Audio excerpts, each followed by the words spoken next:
Hi, my name is Caleb Cohoe. I teach philosophy at Metropolitan State University of Denver, and I also serve as the treasurer for the Society of Christian Philosophers. And I'd like to share with you today some of my work on Augustine and happiness.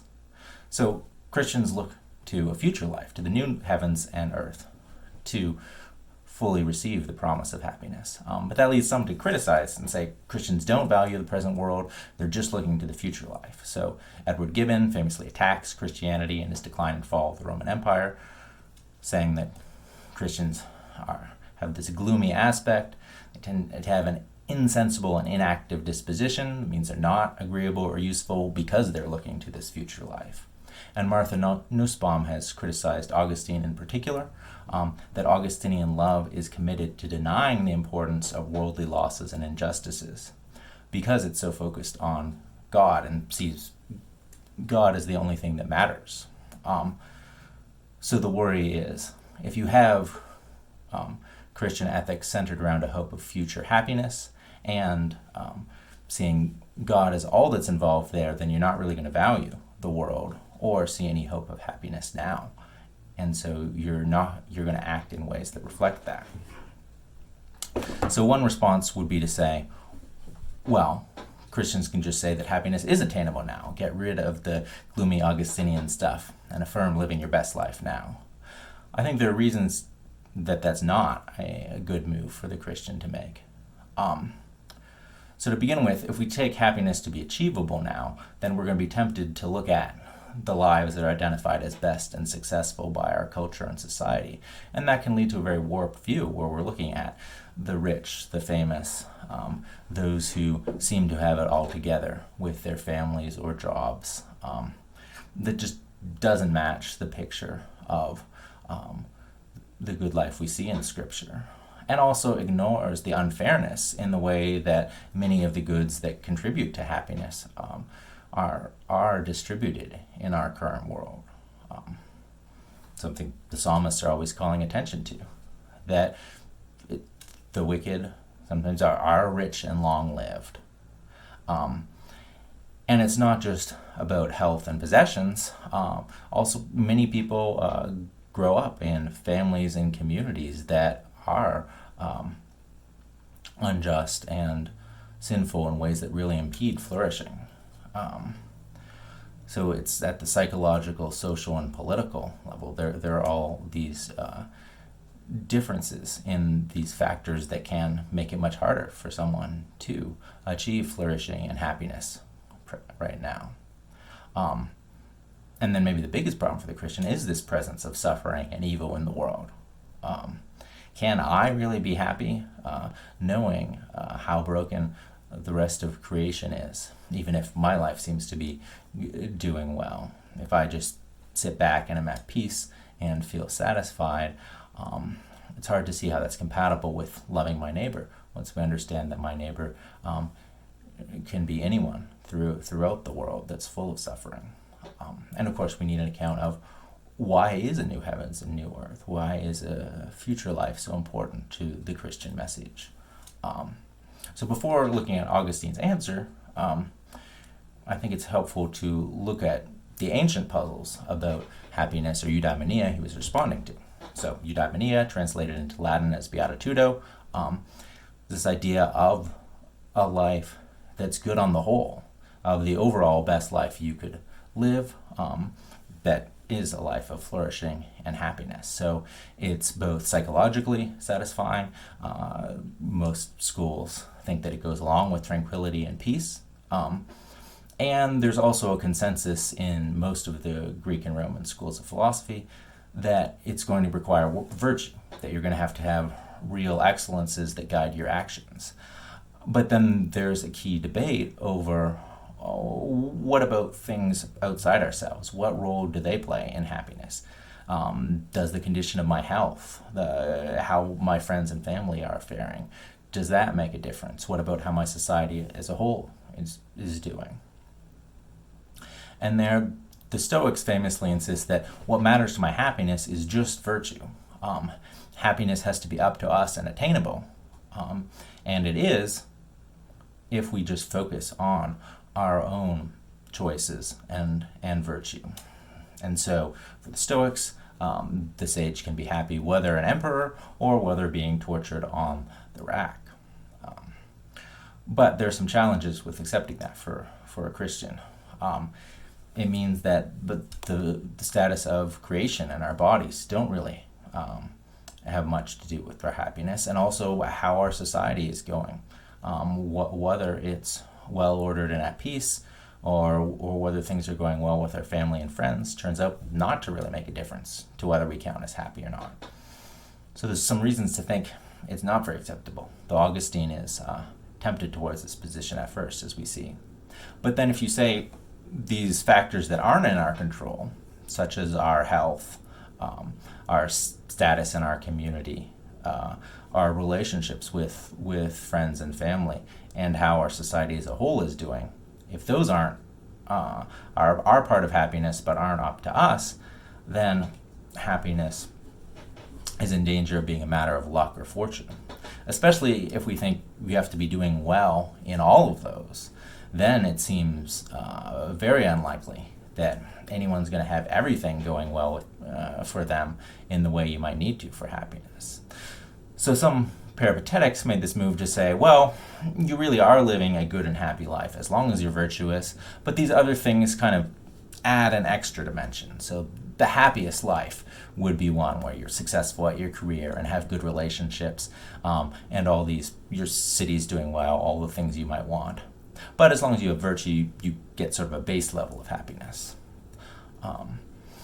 But Augustine is really unsatisfied with that sort of approach throughout his career. Because he agrees with the Stoics that as long as there are unfulfilled desires that you have, as long as there are things that you think are part of the good life for you that you don't have, then you can't count as truly happy or blessed. Any case of unfulfilled desire means that your will as a whole doesn't think things are going as well as they could be. But eudaimonia or beatitudo, it's supposed to be the unsurpassable best life for you. But if you think you could be living a better one, or you might exchange your life with someone else's, that shows you're not really living the blessed life. And Augustine is also really struck by the Stoic insistence on the need for stability. Say I am enjoying some goods and I'm happy because I'm doing well in my career, my relationships are in good place. If those are goods that are subject to fortune and might not be stable, then that's going to undermine my happiness. Either I'll be aware of that, and so anxiety might seep into my relationships. If I'm worried they could deteriorate, I could worry about whether my career will continue to succeed, whether I'll continue to have the income I want, and all these worries and concerns are going to take away from my happiness and the value of the goods even while I have them before I lose them.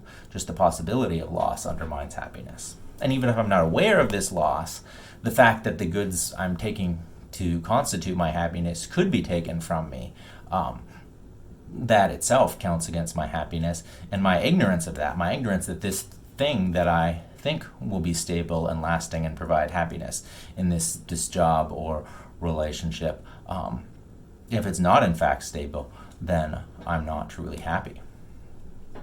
And so initially, in his earliest writings from right after his conversion to Christianity, Augustine continued to take a Stoic line. He thought, we need to find a stable good that can be all that we need.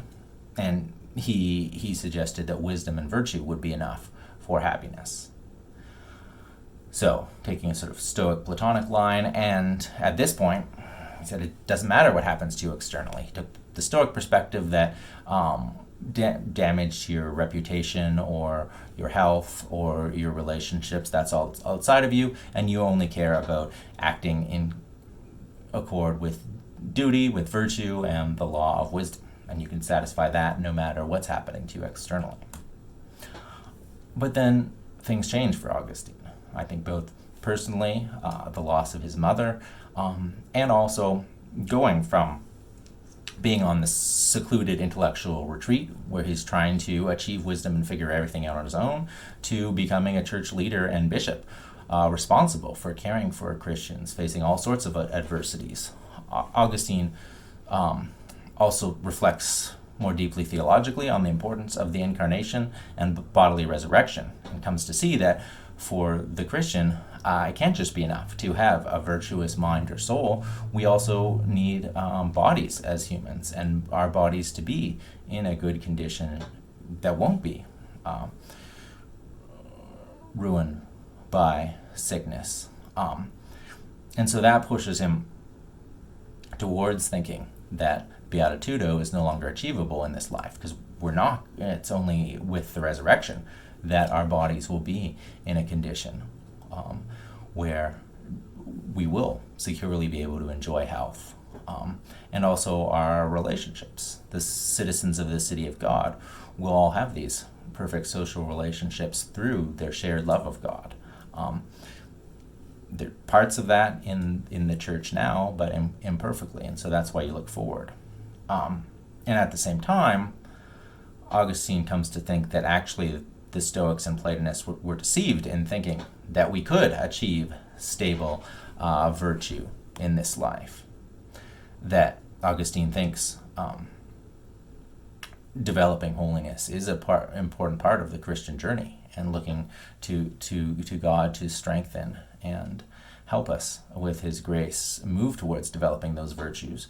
But he thinks we're not going to be able to attain the kind of stability in virtue that would mean we don't face temptation and sin. Instead, even the virtue and wisdom that the most holy Christian can attain isn't secure and stable. And so it turns out there isn't a split between virtue, this one good that the Stoics thought was enough, and the conditions of our relationship, bodies, and the whole created order. They're all things. They can be good and made better in this life, but can never be entirely stable and secure. But that doesn't mean we have to give up on the hope of happiness and stability and security, precisely because there will be this new heavens and new earth, in which Christians will not just be perfected in virtue and righteousness, but also will have perfect resurrected bodies, perfect fellowship with their fellow citizens of God. So at this point, it looks like happiness is almost entirely postponed. And that's how a lot of scholars read Augustine. But I think it's important to note there's another word that Augustine uses besides beatitudo for being in a happy or good state. And that's felicitas, which often translators don't distinguish between the two. But I think actually Augustine is quite careful that he, especially in the City of God and his later works, reserves beatitudo for the secure possession of the highest good. Whereas felicitas just involves enjoyment of real goods, but without necessarily those being secure or without having the full range of goods that's possible. So felicitas is a kind of qualified happiness. And this is how he describes the state of Adam and Eve in the Garden of Eden. That while they loved God and had this perfect relationship with each other and enjoyed the fruits of the garden, they weren't missing out on any goods. So we could say they were happy, they had felicitas. But Augustine does not say they had beatitudo.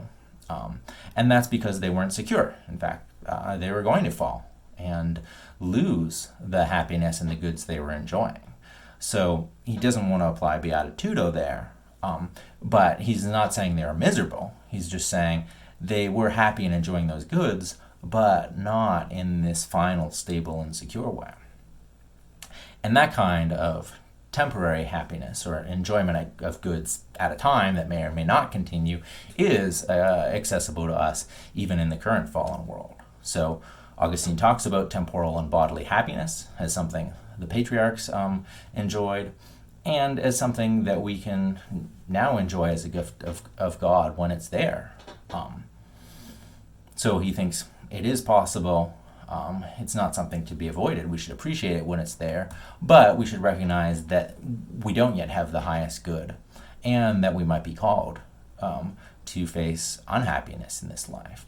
So for Augustine, this is why reflecting on the life of Jesus Christ and his followers, like the Apostle Paul, is so important. That it shows that the life that is the truly well-lived one and the exemplar one isn't the peaceful life of a sage. Instead, it's a life full of suffering and sorrow. But redemptive sorrow, out of compassion, and through his perfect obedience to the Father, Jesus brings about redemption and the future happiness, perfect happiness for everyone. And that's why Augustine thinks, in fact, Christians can enjoy some level of Felicitas now, can't fully enjoy Beatitudo, but he says Christians can, in some cases, be called Beatus, blessed, in hope. He says the martyrs who are suffering for the sake of Christ, in their Christian witness, have achieved that blessedness because they're secure. Through God's grace, they've followed and shown their commitment to Christ, and then his promise ensures they will share in the future happy life. So Augustine says they are actually more blessed than Adam in the Garden of Eden, because Adam, while happier in the sense of enjoying more goods, wasn't secure in his situation. Whereas the Christian martyr, while not experiencing those goods, so Augustine isn't making the Stoic claim that they're fully happy and perfectly content while being tortured and martyred. He says they can, in an important sense, count as beatus and happy because they're assured of future happiness with the whole city of God. So, this overall view, Beatitudo, properly speaking, involves complete and secure enjoyment of all goods through enjoying God and others in God. That's only attainable in the future life, and that will include the excellent condition of everything, our bodies, our minds, our relationships, and the whole created order. We can't have that now, but we can have felicitas, some genuine enjoyment of goods, and the faithful in Christ can be blessed in hope through Christ's promises. But in fact, not trying to achieve complete beatitudo now, recognizing that is something that has to wait, enables us to be more engaged in the world. So we can recognize all humans as our neighbors and feel for them. We should act in love towards them as potential members of the city of God. And Augustine turns against the Stoics and argues that actually negative emotions are appropriate because we're not trying to be tranquil sages now. That's not possible. Instead, we should be angry at injustice. We should weep with those who weep and feel compassion for others.